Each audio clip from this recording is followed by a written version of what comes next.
Hi friends, मैं गीत स्वागत करती हूँ आपका मेरे चैनल हॉलीवुड इन हिंदी में।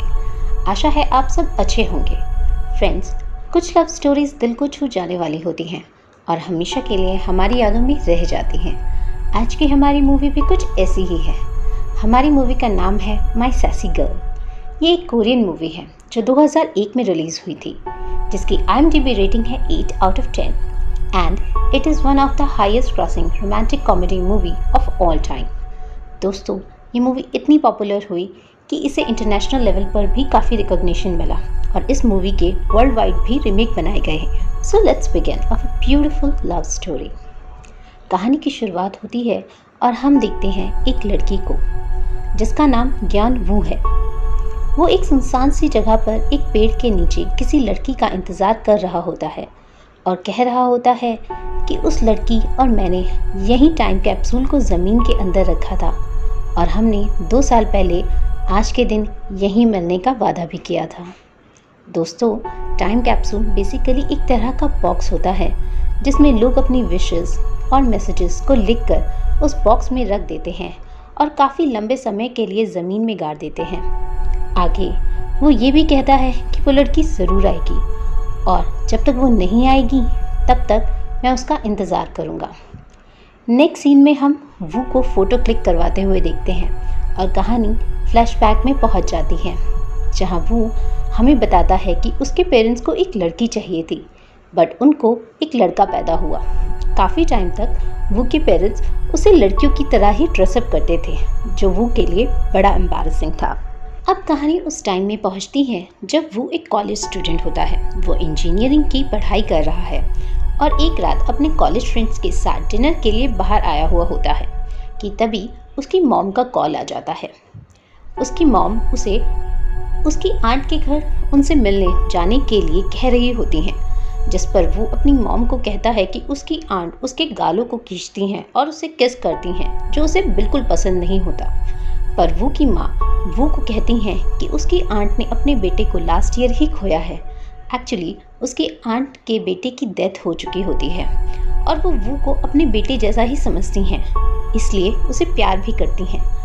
और उसकी आंट चाहती हैं कि वो एक लड़की से भी मिले जिसे उसकी आंट ने ही पसंद किया है, जिस पर वो बोलता है उनकी पसंद वो जानता है एंड वो बिल्कुल अच्छी नहीं होगी। बेचारा वो क्या करता अपनी माँ के आगे, वो अपनी आंट से मिलने के लिए रेडी हो जाता है और ट्रेन लेने के लिए स्टेशन पर खड़ा होता है, जहां उसे एक लड़की दिखती है जो ड्रंक होती है और ट्रेन के आगे आने वाली ही होती है, बट वो उसे बचा लेता है। नेक्स्ट सीन में वो और वो लड़की दोनों ट्रेन में होते हैं, जहां वो लड़की एक कोने में ड्रंक खड़ी होती है। वो उसको इग्नोर करता है एंड तभी वो लड़की एक लड़के से झगड़ा करने लगती है, क्योंकि वो लड़का सीनियर सिटीजन सीट पे बैठा हुआ था एंड उसके सामने एक सीनियर सिटीजन खड़े होते हैं। तो वो लड़की उसे सीट से उठने के लिए कहती है, जिस पर वो मना कर देता है। तब वो लड़की उसे थप्पड़ मार देती है एंड फिर वो लड़का उठ जाता है। वो लड़की बहुत ड्रंक होती है एंड उसी सीनियर सिटीजन पर वॉमिट कर देती है एंड उसके बाद वो को देखकर हनी बोलते हुए बेहोश होकर वहीं गिर जाती है, जिस पर ट्रेन में बैठे सारे लोग वो को देखने लगते हैं। एंड बेचारा वो बोलता है, मैं इस लड़की को नहीं जानता, बट वो आदमी जिस पर उस लड़की ने वॉमिट किया था वो की एक नहीं सुनता और उसे वॉमिट साफ करने को कहता है। वो बेचारा अपनी शर्ट उतारकर उस आदमी को साफ करता है एंड उसके बाद वो उस लड़की को अपनी पीठ पर उठाकर ट्रेन से उतारता है और एक बेंच पर लिटा देता है और वहाँ से जाने लगता है, बट वो रुक जाता है। उससे उस लड़की को इस तरह अकेले छोड़कर जाना अच्छा नहीं लग रहा था, इसलिए वो उस लड़की को फिर पीठ पर उठाता है और एक होटल में लेकर जाता है। होटल वाले को वो बोलता है कि हम दोनों एंगेज्ड हैं एंड होटल वाला उसे रूम नंबर 407 देता है। वो पूछता है कि क्या कोई रूम फर्स्ट फ्लोर पर नहीं है, जिस पर होटल वाला मना कर देता है। वो को उस लड़की को उठाकर 4 फ्लोर चढ़ना पड़ता है। रूम में पहुंचकर वो उसे बिस्तर पर लिटा देता है और खुद फ्रेश होने के लिए बाथरूम में चला जाता है। तभी होटल में पुलिस की रेड पड़ती है, जिसे सुन वो ऐसे ही बाहर आ जाता है। पुलिस उसे बिना कपड़ों के एक लड़की के साथ देखकर अरेस्ट कर लेती है। उसे अरेस्ट कर पुलिस स्टेशन लाया जाता है, जहां वो को एक लॉकअप में बंद कर दिया जाता है, जहाँ पहले से ही सड़क छाप लड़के होते हैं जो वो को बहुत परेशान करते हैं। वो पूरी रात लॉकअप में बंद रहता है एंड मॉर्निंग में उसे छोड़ दिया जाता है। थका हारा वो अपने घर पहुंचता है, जहां उसकी माँ वो से पूछती है कि वो अपनी आंटी से मिल आया। वो अपनी माँ को रात की घटनाएं नहीं बताना चाहता, इसलिए वो उन्हें हाँ बोल देता है। इस पर वो की माँ डंडे से उसकी बहुत पिटाई करती है कि वो की आंटी का कॉल आया था कि वो उनके घर नहीं पहुंचा है। बेचारा वो पिटने के बाद अपने रूम में जाकर सो ही रहा होता है कि उसे एक कॉल आता है जो उसी लड़की का था जिसकी वजह से उसे लास्ट नाइट इतनी प्रॉब्लम हुई। एंड वो लड़की भी फ़ोन पर उसे बहुत भला बुरा कहती है एंड पूछती है कि होटल के रूम में तुम मेरे साथ बिना कपड़ों के क्या कर रहे थे, तुम मुझे अभी आके मिलो। वो उसके दिए एड्रेस पर पहुंच जाता है एंड उस लड़की से मिलता है। वो दोनों एक रेस्टोरेंट में जाते हैं कि वो को ऑर्डर करने को बोलती है, तो वो बहुत सारे डिशेस ऑर्डर करने लगता है, जिस पर वो लड़की उसे कहती है क्या तुम मरना चाहते हो, सिर्फ कॉफ़ी पियो एंड उसके पैसे भी तुम ही दोगे। दोनों कॉफ़ी लेकर एक टेबल पे बैठ जाते हैं। तब वो लड़की वो से पूछती है कि कल रात क्या क्या हुआ था। वो उसे सब बताने लगता है कि किस तरह उसने उसे ट्रेन से बचाया और उसने ट्रेन में झगड़ा भी किया और एक लड़के को थप्पड़ भी मारा और एक आदमी के ऊपर वॉमिट भी कर दी जिसे वो ने ही साफ किया। फिर कैसे वो उसे होटल लेकर गया और वहाँ से पुलिस स्टेशन कैसे पहुँचा। वो मन ही मन सोच रहा था कि ये लड़की उसके टाइप की तो है, अगर ये ड्रिंक ना करे तो। वो उस लड़की को बोलता है कि तुम आजकल से भी ज़्यादा प्रिटी लग रही हो, जिस पर वो लड़की बोलती है ज़्यादा बकवास मत करो और मेरे सामने स्मार्ट बनने की कोशिश मत करना, हम दोनों कभी डेट पर नहीं जाने वाले। इतना कहकर वो वहाँ से उठ जाती है और वो को बोलती है कि कॉफ़ी डस्टबिन में फेंको और मेरे साथ चलो, जिस पर वो उसके साथ चलता है। वो दोनों एक पब में पहुँचते हैं, जिसे देखकर वो सोचता है ये लड़की तो पूरी पियक्कड़ है। क्लब में वो दोनों एक टेबल पे बैठते हैं। वहाँ वो लड़की देखती है कि कुछ कम उम्र की लड़कियाँ हैं जो काफ़ी बड़ी उम्र के आदमियों के साथ आई हुई हैं। वो लड़की उनके टेबल पर जाकर लड़कियों से उनका आईडी मांगती हैं और उनसे झगड़ा करने लगती है। इस पर सब परेशान होकर वहाँ से चले जाते हैं। ये सब देखकर वो डर जाता है। लड़की के लिए ड्रिंक सर्व करता है जो वो लड़की पी भी लेती है। 2-4 ड्रिंक करने के बाद लड़की रोने लगती है और वो से कहती है कि कल ही उसका उसके बॉयफ्रेंड से ब्रेकअप हो गया है एंड ये कहते ही वो बेहोश हो जाती है। फिर वो को उसे अपनी पीठ पर उठाकर उसी होटल में ले जाना पड़ता है जहाँ वो इससे पहली वाली रात गए थे और वहाँ फिर वो लड़की वॉमिट करती है एंड वो उसकी केयर करता है, उसे मेडिसिन देता है एंड पूरी रात उसे देखता रहता है। असल में वो को भी ये लड़की पसंद आने लगी थी। नेक्स्ट मॉर्निंग वो लड़की उठती है। वो उसे पानी देते हुए बोलता है कि मैंने तुम्हारी आईडी देखी है, मैं तुमसे पूरा 1 साल बड़ा हूँ, तो हम फ्रेंड्स तो बन ही सकते हैं। जिस पर वो लड़की कहती है ठीक है और वो लड़की वो से सारे काम करवाती है। वो कहता है मैं इस लड़की से 3 दिन पहले ही मिला हूँ, जिसमें से हम 2 रात एक साथ सो चुके हैं। सो ऐसे हमारा रिलेशनशिप शुरू हुआ। नेक्स्ट मॉर्निंग वो अपने कॉलेज में अपनी क्लास अटेंड कर रहा होता है कि वहाँ पर वही लड़की उसकी क्लास में आ जाती है। वो के साथ बैठ जाती है और वो को अपने साथ चलने के लिए बोलती है, जिस पर वो कहता है कि वो अपनी एब्सेंट नहीं लगवा सकता है, चाहे वो लड़की उसे मार ही क्यों ना डाले। फिर वो लड़की क्लास से चली जाती है और कुछ देर में प्रोफेसर क्लास में आकर वो को क्लास से जाने के लिए बोलते हैं, जिस पर वो पूछता है तो प्रोफेसर बताते हैं कि तुम्हारी गर्लफ्रेंड बाहर वेट कर रही है, जाओ, मैं एब्सेंट मार्क नहीं करूँगा। वो बाहर जाता है और उस लड़की से पूछता है कि तुमने प्रोफेसर को क्या कहा, तो वो लड़की वो को बोलती है कि हम अबॉर्शन के लिए जा रहे हैं और तुम मेरे बच्चे के बाप हो। जिस पर वो वापस क्लास में आने के लिए भागता है एंड वो लड़की उसे गर्दन से पकड़कर अपने साथ ले जाती है। ये साथ में बहुत मस्ती करते हैं। ये लोग बंजी जंपिंग के लिए जाते हैं एंड बहुत एंजॉय करते हैं। वहाँ से ये लोग एक पार्क में जाते हैं जहाँ वो लड़की वो को अपनी लिखी हुई एक स्क्रिप्ट देती है, जिसे वो पढ़ना तो नहीं चाहता बट उस लड़की के डर से पढ़ता है। एंड वहीं वो लड़की किसी और लड़की को डांट रही होती है क्योंकि उसने पार्क में रैपर डस्टबिन की बजाय ज़मीन पर फेंक दिया था। स्क्रिप्ट एक एक्शन मूवी की होती है, जिस पर वो उस लड़की को एक रोमांटिक मूवी की स्क्रिप्ट लिखने की सलाह देता है। नेक्स्ट सीन में हम दोनों को एक झील के किनारे खड़े देखते हैं, जब वो लड़की वो को रोते हुए बोलती है कि शायद वो अपने पुराने रिलेशनशिप से कभी बाहर नहीं आ पाएगी। फिर वो लड़की वो से कहती है कि क्या उसे पता है कि यहाँ पानी कितना गहरा है, जिस पर वो कहता है कि उसे नहीं पता एंड वो लड़की वो को पानी में धक्का दे देती है। वो को तैरना नहीं आता तो वो डूबने लगता है एंड फिर ये लड़की ही उसे बचाने के लिए पानी में कूद जाती है। सीन में हम वू को अपनी फ्रेंड्स के साथ एक रेस्टोरेंट में बैठे देखते हैं। वू के दोस्त उसकी गर्लफ्रेंड के बारे में पूछते हैं, जिसे सुनकर वो रोने लगता है। तभी उसकी नज़र एक दूसरी लड़की पर पड़ती है, जिसे देखकर वो उस लड़की के पीछे जाता है और उस लड़की के कंधे पर हाथ रखकर पूछता है, hey baby are you free? And जैसे ही वो लड़की पीछे मुड़ती है, ये वही लड़की होती है जिसने वू की ज़िंदगी में हंगामा मचा रखा है। वो उसे देखकर भागता है एंड वो लड़की उसका पीछा करती है, बट वो तो गायब ही हो चुका होता है। वो लड़की वो को कॉल भी करती है, बट वो आवाज़ बदलकर रॉन्ग नंबर बोलता है। नेक्स्ट सीन में वो डिसाइड करता है कि वो भी उस लड़की से बदला लेगा, इसलिए वो बहुत ड्रिंक कर लेता है और ट्रेन में बैठ जाता है। बट ट्रेन में उसका वॉलेट और वॉच कुछ लोग चोरी कर लेते हैं एंड वो किसी तरह स्टेशन से उस लड़की को कॉल करता है और बुलाता है एंड वहीं बेहोश हो जाता है। उसकी आंख खुलती है एंड वो अपने आप को उसी लॉकअप में बैठा पाता है जहां वो एक बार पहले भी आया था, और वहाँ वही मवाली लोग भी होते हैं जो पहले थे।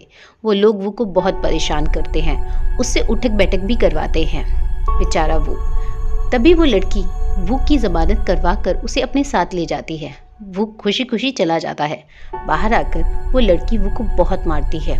वो को इसलिए नहीं मारती क्योंकि वो जेल गया था, बल्कि इसलिए मारती है क्योंकि उसने उसे हे बेबी आर यू फ्री बोला था।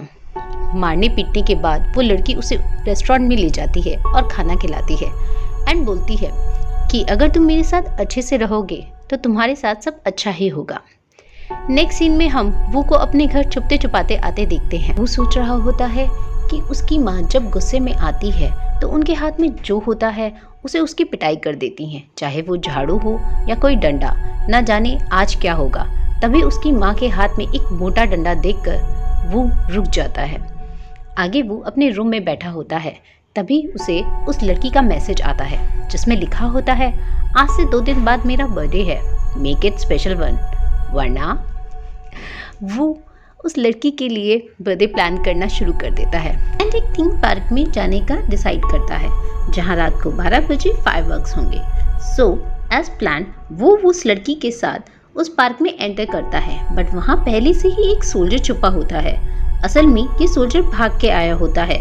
इसे इसकी गर्लफ्रेंड ने किसी और के लिए छोड़ दिया होता है, और तो और इसका कुत्ता भी मर गया होता है, तो इसलिए ये बहुत दुखी होता है और अपनी गर्लफ्रेंड से बदला लेना चाहता है और खुद को भी मार डालना चाहता है।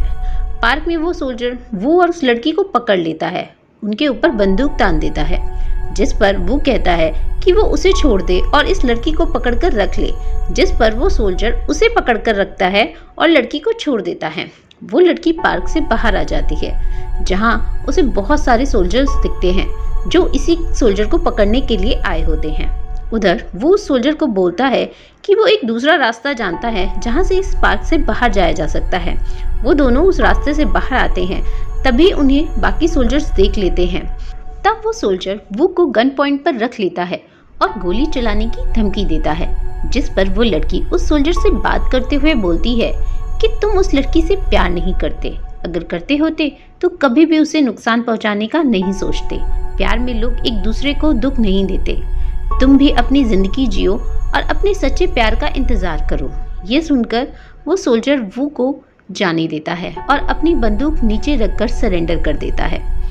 वो उस लड़की के पास हंसते हुए जाता है। उसने उस लड़की का ये रूप तो देखा ही नहीं था, पर वो लड़की वो की फिर से पिटाई करती है क्योंकि उसने सोल्जर को कहा था कि वो उसे जाने दे और उस लड़की को अपने पास रख ले। बट वो खुश है, उसे उस लड़की का साथ अब अच्छा लगने लगा है। नेक्स्ट सीन में हम उस लड़की और वो को एक साथ एक रेस्टोरेंट में देखते हैं। बेसिकली अब ये दोनों हमेशा साथ ही रहते हैं।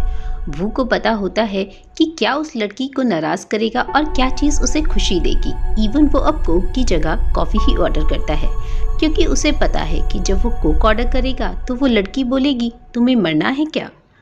वो लड़की फिर से वो को अपनी लिखी स्क्रिप्ट देती है जिसे वो पढ़ना तो नहीं चाहता, बट बेचारे के पास ऑप्शन ही क्या है। इस बार उसने एक लव स्टोरी लिखी होती है। इनफैक्ट वो उसे स्क्रिप्ट देकर उसे एक पब्लिशिंग हाउस भी भेज देती है जहां उसकी स्क्रिप्ट पढ़कर एडिटर को वॉमिट आ जाती है। एक बार दोनों ट्रेन में जा रहे होते हैं तो एक बच्चा क्रेयॉन से खेलते हुए ट्रेन के फ्लोर पर लाइन ड्रॉ कर देता है, जिसे देखकर वो लड़की वू को कहती है कि अगर इस लाइन पर किसी का पैर पड़ा तो तुम मुझे हिट करना, और अगर नहीं पड़ा तो मैं तुम्हें हिट करूंगी। तभी वहाँ कुछ सोल्जर्स की टुकड़ी आती है जिनमें से एक का भी पैर उस लाइन पर नहीं पड़ता एंड वो लड़की वू को सबके सामने बहुत सारे थप्पड़ मारती है। बैकग्राउंड में हमें वो कहता है कि उस लड़की के साथ दिन कब कैसा कौन सा मोड़ ले ले पता नहीं। एक सीन में दोनों स्क्वॉश खेल रहे होते हैं जिसमें वू को सारा टाइम फेस पर चोट ही लगती रहती है। वो तलवारबाजी के लिए भी जाते हैं तब भी वू को बहुत चोट लगती है। हम एज अ व्यूवर देख पाते हैं कि दोनों की दोस्ती गहरी हो गई है। नेक्स्ट मॉर्निंग वू और वो लड़की एक पार्क में बैठे होते हैं कि तभी वो लड़की अपनी हील्स को लेकर कंप्लेन करती है एंड वू को बोलती है कि मुझे अपने शूज़ दे दो और तुम मेरी हील्स पहन लो। जिस पर वो बोलता है वो अपने शूज़ तो दे देगा पर हील्स नहीं पहनेगा। जिस पर वो लड़की वू को बोलती है कि अगर तुमने हील्स नहीं पहनी तो वो से कभी बात नहीं करेगी, इसलिए वो हील्स पहन लेता है एंड ये देखकर सब हंसते हैं। बट वो को कोई फर्क नहीं पड़ रहा होता है, उसे तो उस लड़की का साथ चाहिए होता है।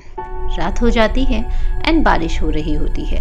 वो उस लड़की को उसके घर ड्रॉप करता है बट वो अपना बैग वो के पास ही भूल जाती है। तो वो बैग देने के लिए उस लड़की के घर पर जाता है जहाँ उसके फादर वो से पूछते हैं कि क्या वो उनकी बेटी का बॉयफ्रेंड है, जिस पर वो हाँ बोलता है। फिर उस लड़की के फादर पूछते हैं कि वो उनकी बेटी के बारे में क्या जानता है, जिस पर वो बोलता है ज़्यादा कुछ नहीं। इसके बाद वो अपने घर के लिए निकल जाता है एंड वो बाहर ही होता है कि उसे उस लड़की के पेरेंट्स की आवाज़ आती है जो बोल रहे होते हैं कि इस लड़के का कोई फ्यूचर नहीं है, इसके साथ मत रहो। जिस पर वो लड़की बोलती है कि वो ऐसा कुछ नहीं सोचती। फिर काफ़ी दिनों तक वो को उस लड़की का कॉल नहीं आता। एक दिन वो क्लास में होता है तभी उस लड़की का कॉल आता है। वो कहती है कि कल हमारी दोस्ती को 100 दिन हो जाएंगे तो तुम्हें मेरे लिए कुछ स्पेशल करना होगा। तुम्हें कल मेरे कॉलेज आकर मुझे एक रोज़ देना होगा जब मैं मेरी क्लास में होंगी तब। वो वही करता है बट उस लड़की के कॉलेज में एंटर होना इतना भी इजी नहीं होता क्योंकि ये एक गर्ल्स कॉलेज होता है। सो वो एक डिलीवरी बॉय बनकर उसके कॉलेज में जाता है एंड वो लड़की उस टाइम स्टेज पर पियानो बजा रही होती है। तभी वो वहाँ जाकर उसे एक रोज़ देता है जो उस लड़की को बहुत पसंद आता है। अब दोनों एक पब में जाते हैं एंड बहुत पीते हैं। फिर एक डिस्को में जाकर बहुत डांस करते हैं। फिर पीने के बाद वो लड़की बेहोश हो जाती है एंड फिर से वो उसे पीठ पर उठाकर एक टैक्सी की तरफ जा रहा होता है। तभी एक आदमी उसकी पॉकेट में कॉन्डम डालते हुए कहता है प्रोटेक्शन फ्रॉम एड्स। वो उस लड़की को टैक्सी में बिठाकर उसके घर तक छोड़ने जाता है जहाँ उस लड़की के फादर वो को ड्रिंक ऑफर करते हैं। फिर वो से पूछते हैं कि तुम्हारी पॉकेट में क्या है, सब बाहर निकालो। वो कॉन्डम के बारे में भूल ही जाता है और अपनी पॉकेट से सब सामान निकालकर बाहर रख देता है। जिस पर उस लड़की के फादर कॉन्डम देखकर वो को पूछते हैं और वो कहता है कि उसने ये कभी भी यूज़ नहीं किया और उसका ऐसा कोई मतलब भी नहीं है।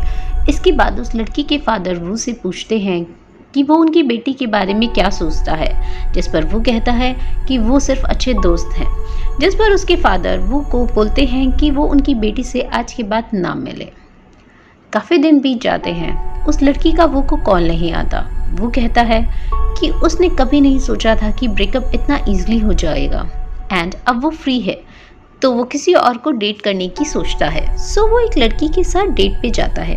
तभी वहाँ उसे उसी लड़की का कॉल आ जाता है जो वो को एक रेस्टोरेंट में मिलने के लिए बुला रही होती है एंड कहती है कि वो एक ब्लाइंड डेट पे है। वो उसे कहता है कि वो अपनी डेट ख़त्म कर कर आता है।